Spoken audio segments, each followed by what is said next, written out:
Cherry Coke. And I had to go use the restroom. Okay, I'm back now. Okay. So, after the hearing, I believe it was 2 to 3 days before Thanksgiving of 2014, when I come back from the St. Mary's Corn Hospital, Dad, as soon as I come in the door, he says, I got a present for you. He says, I want to help you with the amount that you owe. I want to help you with the amount that you owe to eBay. He says, go down, he says, log in and find out exactly how much you owe, and then come back here and we'll settle up. And then I told him, and he hands me his debit card. And then I go downstairs and I make a one-time payment, and I reassure the billing representative or agent that this is not to be used ever again. This is only a one-time code. This is not my card. And then everything was paid, and I told him how much it was, and I handed back the card, and we shook hands. I said, thank you, problem solved. And I go back downstairs and I start looking at things on eBay to buy, and I just saved a few things. A few days after that, I start putting some things up on eBay that I wanted to sell for a while. And I made some decent money. Not big bucks, but more than a couple of bucks. Okay. So on Christmas of 2014, I got some nice Christmas presents. And I got a few things from my dad and Mary Rose. And I helped Dad in every way that I was supposed to with the people that he had over as guests. And then he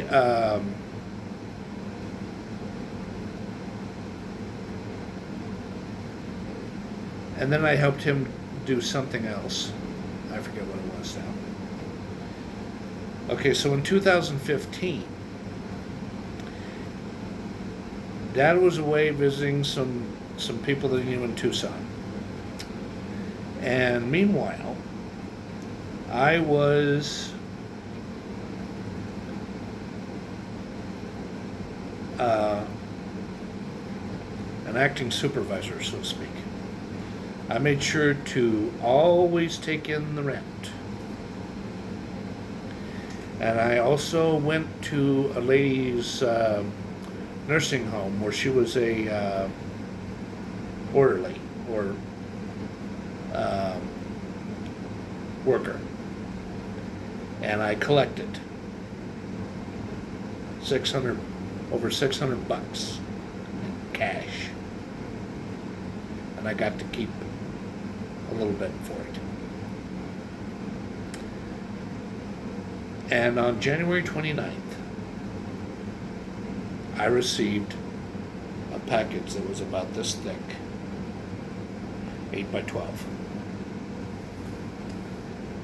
And the cover letter stated that I was approved for Social Security disability benefits. Now, the amount that I was getting, I better not say that because I don't want to get crucified by the Social Security Administration. But what I did do was I called my attorney and talked to her about it, Miss Lady Lundy, and then we made an agreement that I was supposed to come to her office the next day, and we were going to talk about a few things. And I made sure to write down in a notebook or whatever paper I used some questions I wanted to ask her.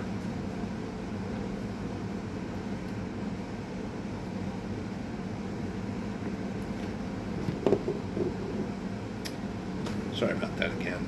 Good Lord.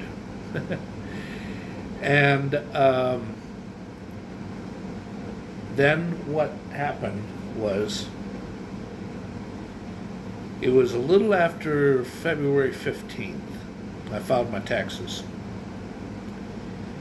But, and this is one of many reasons why Pueblo isn't as innocent and plain and simple as some people think.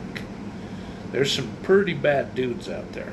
I didn't get jumped, but what did happen was, there was a street called Maryland, and then I went down a street that was like an east-west street that went this way to get to one of the annex buildings of Pueblo Community College to stand in line and get free tax preparation work done. But there was a guy who pulled up to the parking lot driving this old 70s candy-ass looking van, and he had this really mean look on his face and his hat over his head. He was deeply emotionally disturbed, and he was probably hiring a kite on narcotics, or he was drunk, or both. And he's all driving down the street honking at people going, hey, hey, hey, like that. But I waited in line, and when it was my turn to come up, I sat and talked with the person that does the, I guess that would be the receptionist or the organizer. And then I went to the room where they do all the tax preparation, and I did what I was told when I showed up, and I waited my turn until they called me forward, and I got the taxes filed.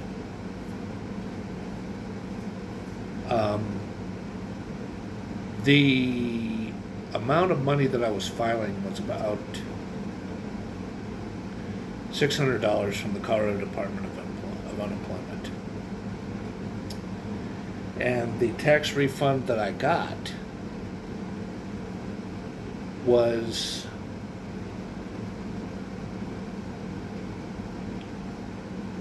I think about $68 or $90 between state and federal combined. It wasn't much, but it was better than nothing.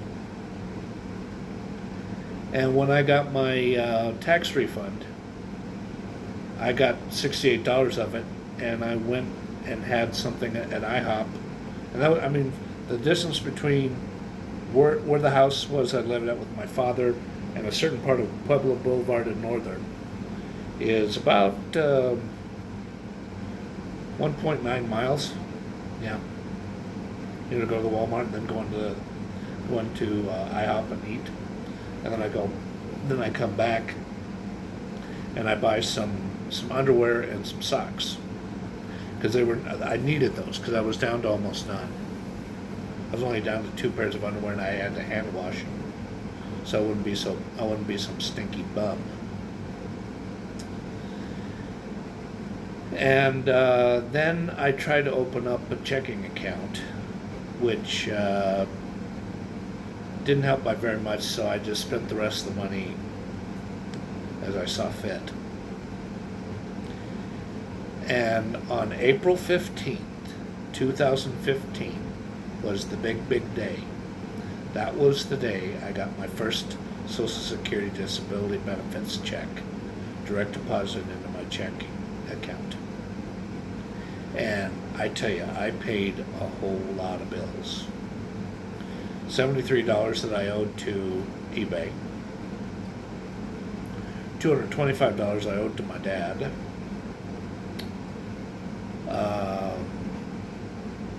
$15 that I owed to the neurologist. $93 that I owed to the law firm. And I bought some other things. And I made sure to be really careful because I only had so much money left over to last me for the rest of the month. until I got my my next check, which was the third Wednesday of May.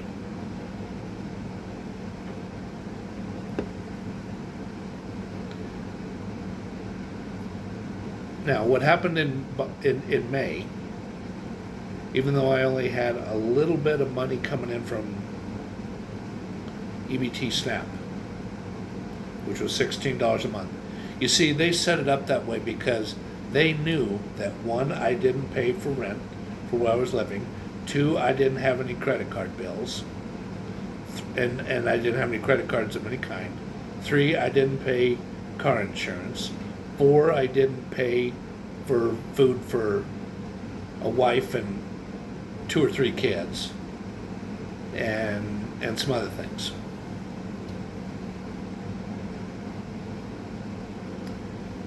And okay, so in May, I paid for some money back because the glasses I had before, this part broke, and I had to get some new ones. Yeah. And then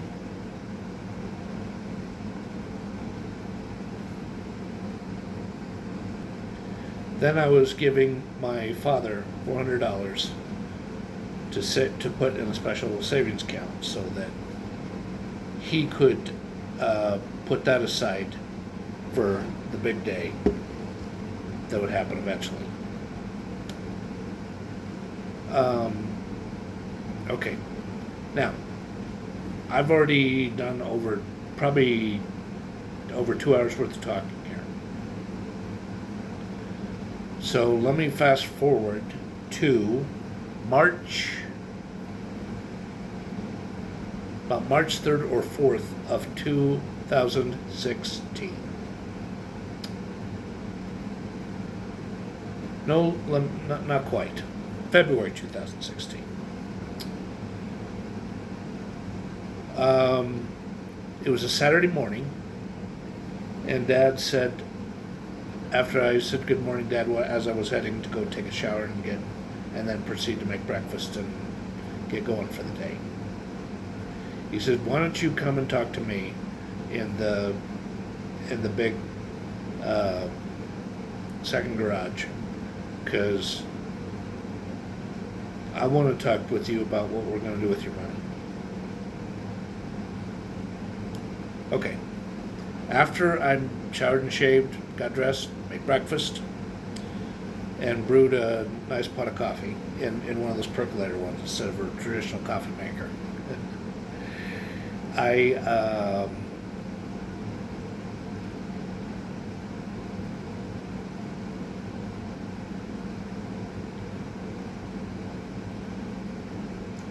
went out and I talked with him, and he basically said that he was going to open up a joint account with SCOTTRADE, and he was going to invest his monies or his resources in Verizon wireless stock, and he was going to invest my money in AT&T. After he'd done an awful lot of research on these two companies, these companies, these type of stock investments would be wise to do. They keep, you know, the individual stock shares keep going up instead of going up, down, up, down, up, down. Then in February, in March, I helped my father sell 12 to 13 motorcycles that he didn't use anymore, and they were being stored in a detached garage in a house that he had on Jackson. And he moved those out of there into his garage so that he could eventually put them on the market and sell them. And I helped him sell one, and the one that he sold, the dealer wanted to know if he had more, and the two of them kept communicating back and forth, back and forth, back and forth until he persuaded him to buy all of them and some motorcycle parts on top of that. I'm going to come right out and say it. The monies that my dad made from that was not chump change. It was over $5,000, but I can't say anything more than that because otherwise, he's really gonna tear me apart. But what I got on my end, for all the help that I gave him, $500. Now, here is a great big turning point that occurred with this $500. I mean, really big. I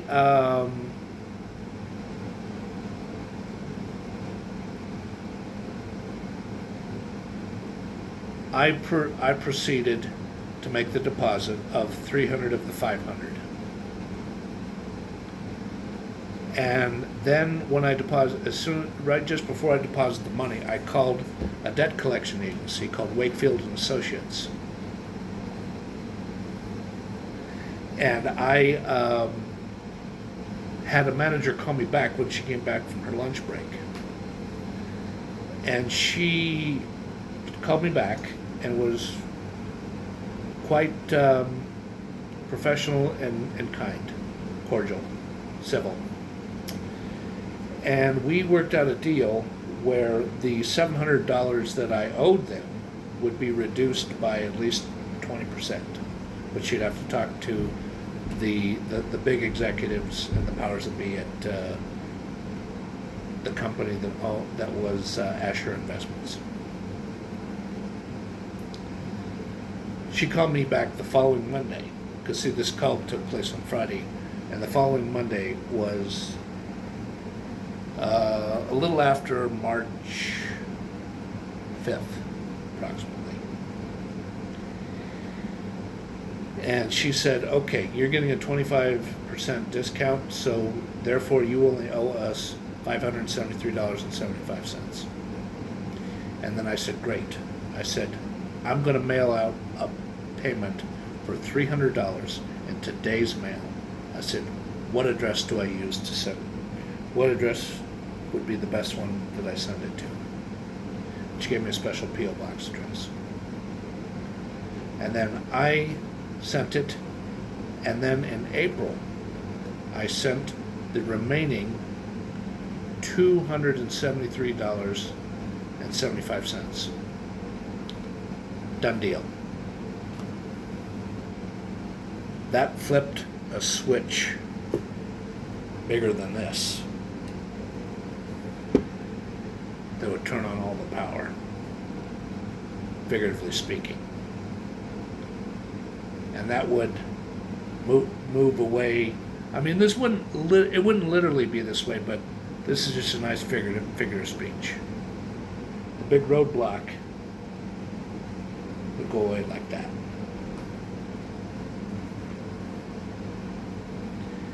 And in May, it was May 19th, I made a Greyhound round trip ticket to go to Denver and back. And I also booked a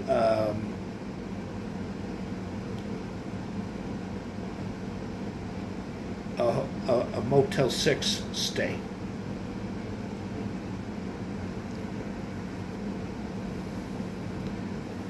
And once I arrived in Denver, this was somewhere between 11:30 and somewhere between 11 and 12:30 p.m. approximately. And I got my luggage.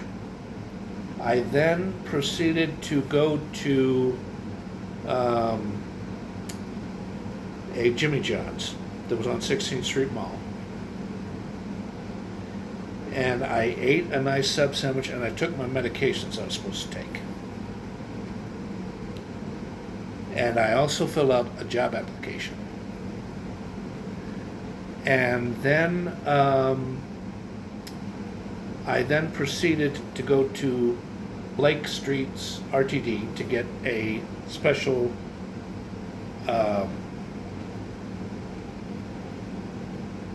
special discount ID card. But the documents I had from Social Security Administration weren't sufficient, so I went to the Social Security Administration office on Champa, but I waited and waited and waited and waited, and finally I just got sick of it. I was like, I gotta get checked in at my hotel. So then I got on RTD, and I took it to the one on I-20, to the location where the Motel 6 was, located on East Arapahoe Road, just a little past I-25 and Arapahoe Road,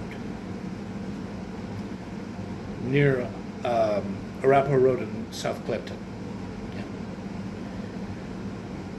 I then got checked in, and I went to, I put everything in my room, and I unpacked a little better or something like that, and then I went to go eat something. And then the next day, I tell you, after I ate breakfast, I was on the phone for hours talking to over 24 apartment buildings and apartment complexes.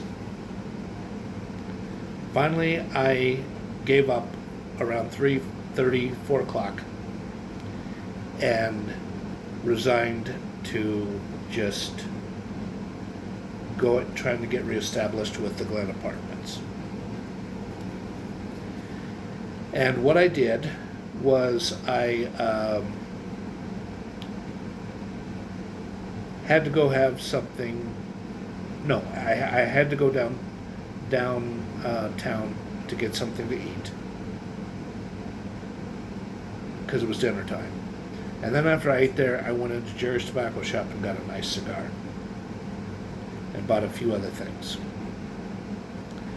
And then the next day, after I checked out, I went to the GLEN Apartments, and me and the lady who was the manager there, named Janet, was the very same lady who was a manager at Cobblestone Hill. Yes. And we talked and talked and talked and talked, and finally she just said, okay, why don't you take this application, and if you can't come up with a certain amount of money by this month, turn it in next month, because I have a feeling, I'm pretty sure there's going to be a studio available shortly after that. And I filled out the application, and I gave a deposit covering the deposit and the application fee.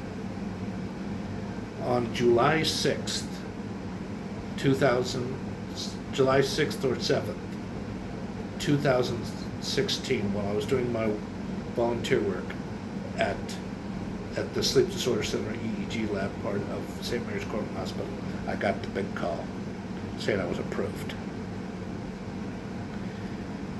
In late January, I won an auction where I got over 1,200 postcards in a medium flat rate box. Yes, that would have helped me develop a good livelihood financially. Yeah. Okay. Then on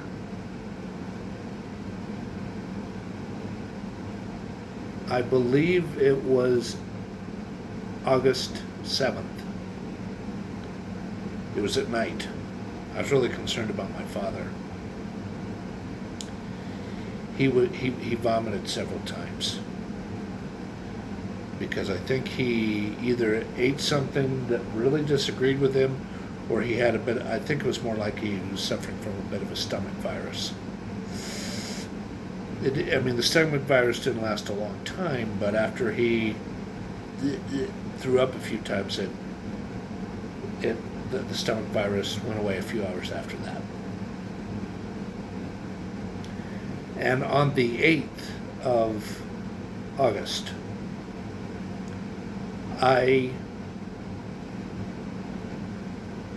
it was my last day as a volunteer for St. Mary's Corwin Hospital.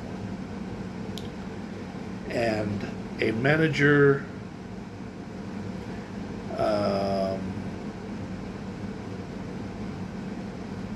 who was very nice, Gwen was her name. A manager named Gwen made some barbecue pulled pork in a crock pot, had it cooking in a crock pot on low temperature so it didn't get overcooked. And she also gave me a nice greeting card.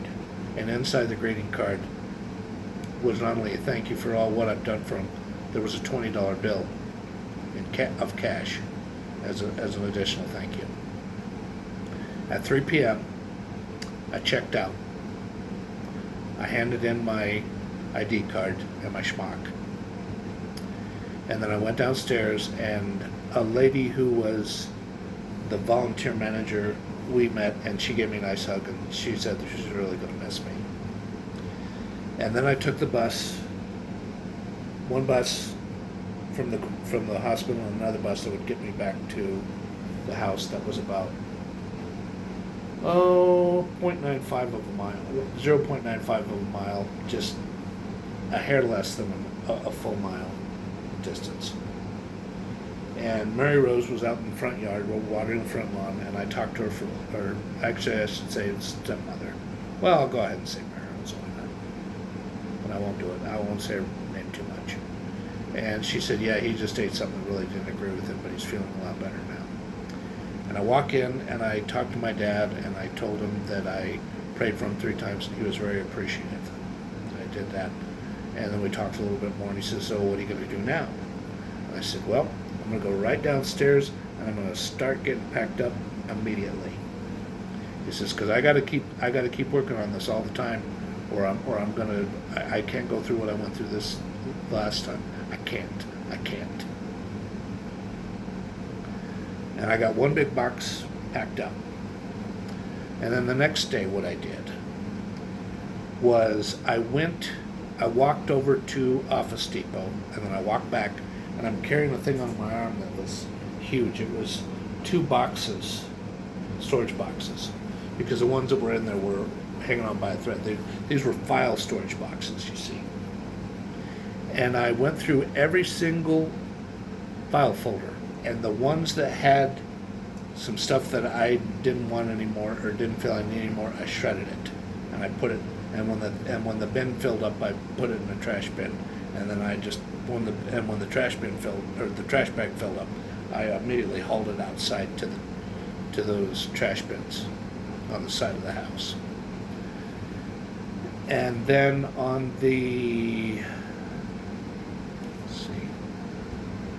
on Thursday, I kept packing, and you can hear this sound from the tape dispenser. And then I kept going until 12:30 or 1 o'clock in the morning. And then I woke up, according to the alarm clock, exactly when I was supposed to. And I said, good morning, Dad. And I said, well, today's the big day. I'm going to be moving. And then I went upstairs, I showered and shaved. I got dressed. And I proceeded to undo the bed. Take the sheets off and fold up the comforter, the whole 9 yards. And then I hear the guy driving up in this big Ford F-150. It's a guy named Trevor, a college kid who's a really good kid.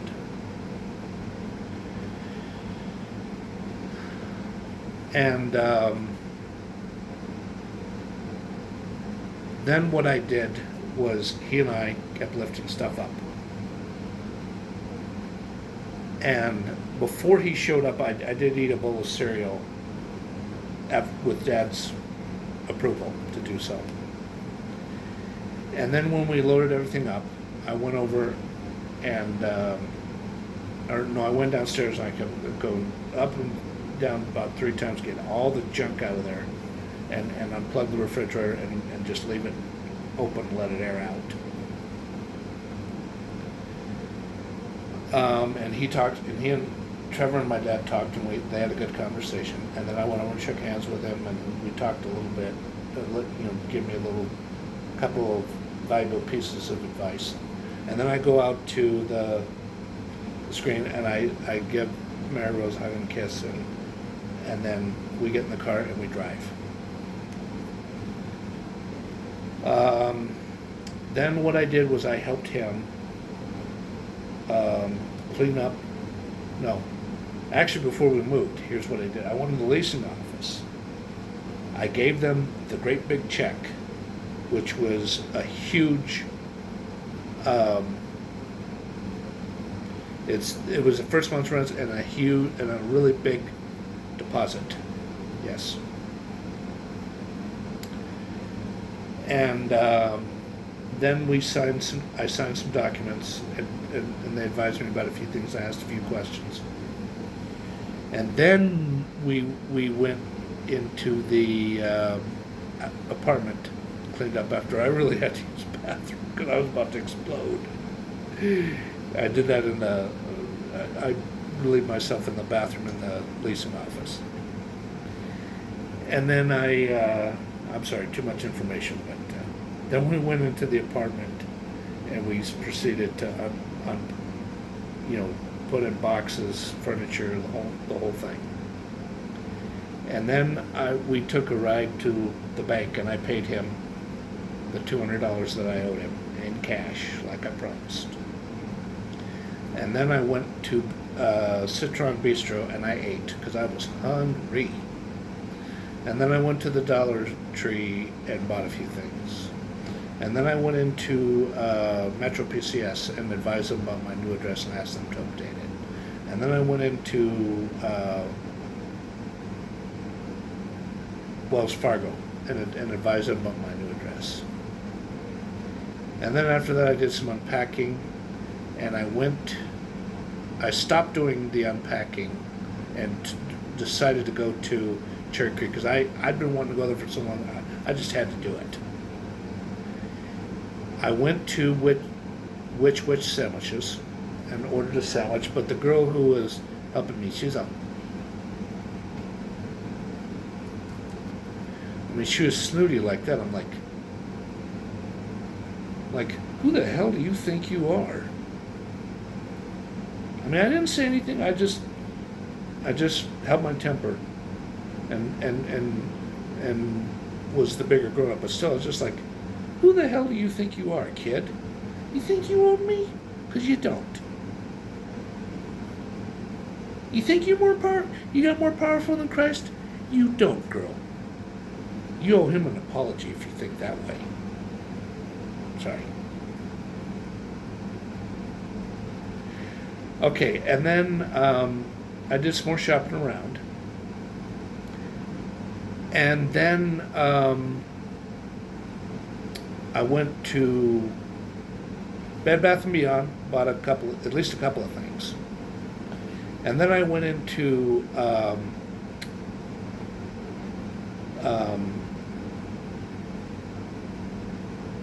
Whole Foods, and I bought some more things.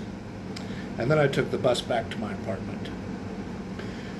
Well, I think that's going to have to be the end of this really, really, really long vlog. And I need to eat something because you can tell I'm starting to get lightheaded and need to energize. But thank you, everyone. I know this was a very, very, very long story. And God bless all of you, and goodbye. Thank you.